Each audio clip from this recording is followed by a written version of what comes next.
Haïti-Tunisie, les grands enseignements du premier match amical des Grenadiers à Toronto, le premier match amical de préparation disputé par la sélection haïtienne face à la Tunisie au BMO Field de Toronto restera bien plus qu'une simple rencontre soldée par une défaite, 0-1. Car au-delà du résultat brut affiché sur le tableau, ce rendez-vous international aura surtout permis de poser les bases d'une réflexion collective, d'observer la construction progressive d'un groupe en pleine évolution et d'identifier plusieurs signaux encourageants pour l'avenir immédiat des Grenadiers. Dans une ambiance électrique marquée par une forte présence de supporters haïtiens venus transformer une partie du stade en véritable prolongement du pays, les hommes du sélectionneur ont montré un visage combatif, déterminé et surtout porteur d'espoir, malgré l'efficacité tunisienne qui aura finalement fait la différence sur un détail. Ce type de match amical ne sert pas uniquement à gagner, mais avant tout à tester des associations, observer des comportements collectifs, mesurer le niveau d'engagement et évaluer la capacité d'une équipe à répondre à l'intensité du football international moderne, et sur ces aspects précis, Haïti peut tirer plusieurs enseignements positifs. Un état d'esprit collectif en pleine construction. Depuis les premières séances d'entraînement à Toronto, une chose saute immédiatement aux yeux. Le groupe vit bien ensemble. Les anciens cadres jouent pleinement leur rôle de leader silencieux, guidant les nouveaux arrivants, facilitant leur intégration et créant une atmosphère familiale essentielle pour bâtir une sélection compétitive sur le long terme. Dans le football international, la cohésion humaine précède souvent la réussite sportive, et l'on ressent clairement que les Grenadiers avancent désormais avec une identité collective plus affirmée. Les sourires à l'entraînement, les encouragements constants entre joueurs et les réactions solidaires observées pendant le match témoignent d'un vestiaire uni, conscient des défis à venir mais convaincu de son potentiel. Cette solidarité représente peut-être l'enseignement le plus précieux de cette rencontre, car une équipe qui croit ensemble progresse toujours plus vite qu'une équipe composée uniquement de talents individuels. Une intensité et une mentalité de combat retrouvées.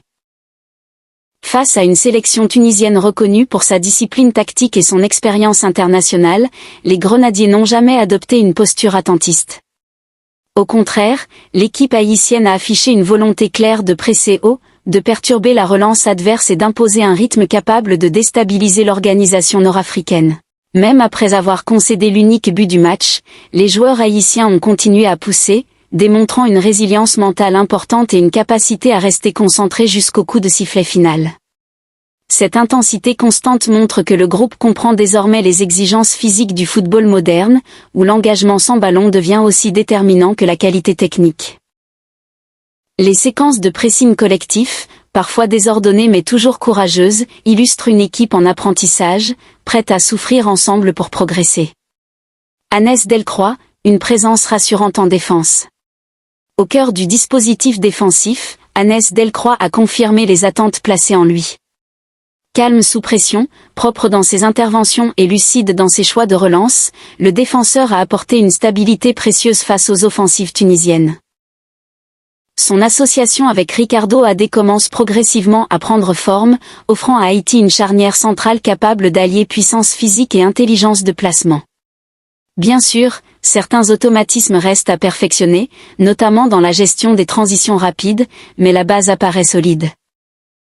Delcroix incarne ce type de joueur moderne capable de sécuriser une défense tout en participant activement à la construction du jeu, ce qui représente un atout majeur pour l'évolution tactique des Grenadiers. Wilson Isidore, symbole du renouveau offensif. L'entrée en jeu de Wilson Isidore constituait l'un des moments les plus attendus de la soirée, et le nouvel attaquant n'a pas laissé passer l'occasion de marquer les esprits. Portant le numéro 18, il s'est immédiatement distingué par sa mobilité, son intelligence dans les déplacements et sa capacité à participer au jeu collectif. Son activité constante entre les lignes a offert de nouvelles options offensives à l'équipe, créant des espaces et apportant une énergie fraîche dans les derniers mètres. Même sans inscrire de but, son impact s'est ressenti dans la dynamique offensive globale, donnant l'impression qu'un nouveau chapitre s'ouvre pour l'attaque haïtienne. Isidore représente peut-être ce profil moderne capable de relier le milieu et l'attaque, une pièce manquante qui pourrait transformer l'animation offensive des Grenadiers dans les mois à venir. Dukens Nazon, toujours porté par son peuple. Parmi les images fortes du match, le soutien massif du public envers Dukens Nazon restera gravé dans les mémoires. Chaque ballon touché par l'attaquant était accompagné d'encouragements venus des tribunes, preuve que le lien entre le joueur et le peuple haïtien demeure intact malgré les périodes difficiles. Nazon a répondu présent par son engagement, multipliant les appels, se battant sur chaque ballon et cherchant constamment la faille pour égaliser. Le moment où sa frappe est venue heurter le poteau symbolise parfaitement la soirée haïtienne, proche de la récompense, mais encore en quête de réussite. Ce soutien populaire pourrait jouer un rôle déterminant pour la confiance du joueur, dont l'expérience reste essentielle dans la construction offensive de l'équipe. Une défaite riche d'enseignements. Si le score final n'est pas favorable, les signaux envoyés par cette rencontre demeurent encourageants. Haïti a montré de l'organisation, du courage et une vraie volonté de proposer du jeu face à un adversaire expérimenté. Les premières connexions entre joueurs, les ajustements tactiques observés et l'attitude collective démontrent qu'un projet est en train de se construire progressivement. Les matchs amicaux servent justement à identifier les axes d'amélioration tout en confirmant les bases positives, et sur ce point, cette confrontation contre la Tunisie aura pleinement rempli son rôle. Vers la suite de la préparation avec ambition. Ce premier test international agit finalement comme une photographie d'une équipe en transition, encore imparfaite mais clairement tournée vers l'avenir. Les Grenadiers repartent de Toronto avec des certitudes naissantes, une cohésion renforcée et plusieurs individualités capables d'élever le niveau général. Le chemin reste long, les réglages nombreux et les défis importants, mais l'impression dominante laissée par cette rencontre demeure celle d'un groupe vivant, ambitieux et prêt à franchir un nouveau cap, car parfois, dans le football, une défaite peut devenir le point de départ d'une progression collective. Et pour Haïti, ce match face à la Tunisie pourrait bien représenter le premier pas d'une préparation prometteuse vers les prochaines échéances internationales. Au-delà des individualités déjà évoquées, ce premier match amical aura surtout permis d'observer une évolution progressive dans la manière dont la sélection haïtienne aborde ses rencontres internationales, car l'équipe ne s'est pas contentée de subir l'adversaire mais a tenté, par moments, d'imposer son identité de jeu, ce qui représente une avancée importante dans le processus de reconstruction entamé depuis plusieurs rassemblements. Dès les premières minutes de la rencontre, on a senti une équipe haïtienne désireuse de jouer vers l'avant, cherchant à construire proprement depuis l'arrière plutôt que d'abuser des longs ballons, signe d'une volonté claire d'élever le niveau technique collectif et de s'inscrire dans un football plus structuré. Même lorsque la Tunisie a tenté de monopoliser la possession, les Grenadiers ont su rester organisés, réduisant les espaces entre les lignes et obligeant leurs adversaires à chercher des solutions individuelles plutôt que collectives. Cette discipline tactique, parfois imparfaite mais globalement encourageante, démontre que le travail effectué à l'entraînement commence progressivement à se traduire sur le terrain. Une équipe qui apprend à souffrir ensemble. L'un des éléments les plus marquants de cette rencontre reste la capacité du groupe à rester uni dans les moments difficiles.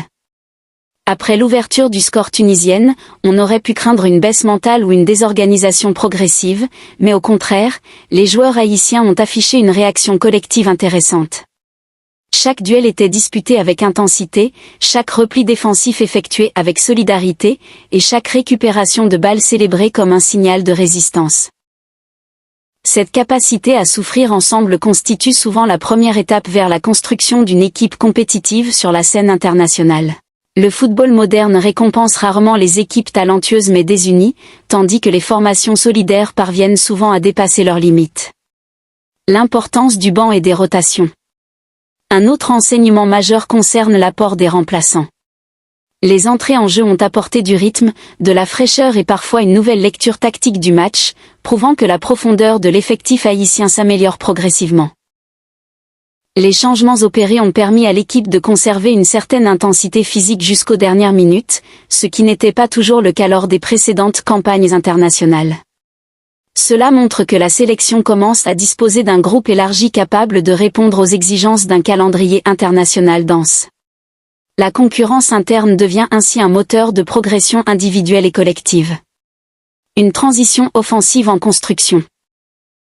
Offensivement, Haïti a montré plusieurs séquences prometteuses, notamment dans les transitions rapides où la vitesse des attaquants a posé quelques difficultés à la défense tunisienne. Les combinaisons restent encore perfectibles, mais l'intention de jouer rapidement vers l'avant apparaît clairement. On observe progressivement une meilleure connexion entre le milieu de terrain et les attaquants, ce qui pourrait devenir l'une des forces principales de l'équipe dans les prochains matchs. La mobilité des joueurs offensifs crée des espaces intéressants, même si la dernière passe ou la finition demande encore davantage de précision. Mais ces imperfections font partie du processus naturel de construction d'une équipe. La dimension mentale, véritable victoire invisible. Dans ce genre de rencontre amicale, le score final ne reflète pas toujours la progression réelle d'un groupe. La véritable victoire se situe parfois dans les détails invisibles, la communication entre joueurs, la gestion des temps faibles, la confiance retrouvée et la capacité à rester fidèle au plan de jeu malgré l'adversité. Sur ces aspects, les Grenadiers ont envoyé des signaux positifs. On sent une équipe qui commence à croire en ses capacités et qui refuse désormais d'aborder les matchs internationaux avec un complexe d'infériorité. Cette évolution mentale pourrait devenir l'un des tournants majeurs du projet sportif actuel. Le rôle du public haïtien à Toronto. Impossible d'analyser cette rencontre sans évoquer l'ambiance exceptionnelle créée par la diaspora haïtienne présente au stade. Les chants, les drapeaux et l'énergie venue des tribunes ont transformé ce match amical en véritable rendez-vous patriotique. À plusieurs reprises, les joueurs ont semblé puiser une énergie supplémentaire grâce au soutien du public, rappelant combien la relation entre les Grenadiers et leur peuple reste unique. Cette connexion émotionnelle représente une force rare dans le football international. Même loin d'Haïti, l'équipe nationale ne joue jamais seule. Une base défensive encourageante. Malgré le but encaissé, l'organisation défensive globale reste l'un des points positifs de la soirée. Les lignes sont restées relativement compactes, les défenseurs ont su gérer plusieurs situations dangereuses et la communication défensive apparaît en nette amélioration. Ce socle défensif sera essentiel pour les prochaines échéances, car toute ambition internationale commence par une équipe capable de rester solide dans les moments clés. La complémentarité entre expérience et jeunesse semble progressivement s'installer. Une préparation tournée vers l'avenir. Ce match face à la Tunisie doit être compris comme une étape et non comme une finalité. Le staff technique cherchait avant tout à observer des comportements, tester des associations et mesurer la réaction du groupe face à une opposition de haut niveau. Sur ces différents plans, les objectifs semblent globalement atteints. Les automatismes continueront de se développer au fil des rassemblements, tandis que les joueurs gagneront en confiance grâce à l'accumulation d'expériences internationales. Chaque minute disputée ensemble rapproche cette équipe de son véritable potentiel. Un projet en construction. La sélection haïtienne traverse actuellement une phase charnière de son histoire récente. Entre l'intégration de nouveaux profils, le retour de cadres expérimentés et la volonté d'imposer une identité claire, les Grenadiers cherchent à construire une équipe capable de rivaliser régulièrement avec des nations plus expérimentées. Ce processus demande du temps, de la patience et surtout de la continuité. Les progrès observés contre la Tunisie montrent que le projet avance, même si le chemin reste exigeant. L'espoir comme conclusion. Au final, ce premier match amical laisse une impression paradoxale mais encourageante. La défaite existe sur le plan comptable, mais l'espoir domine dans l'analyse globale.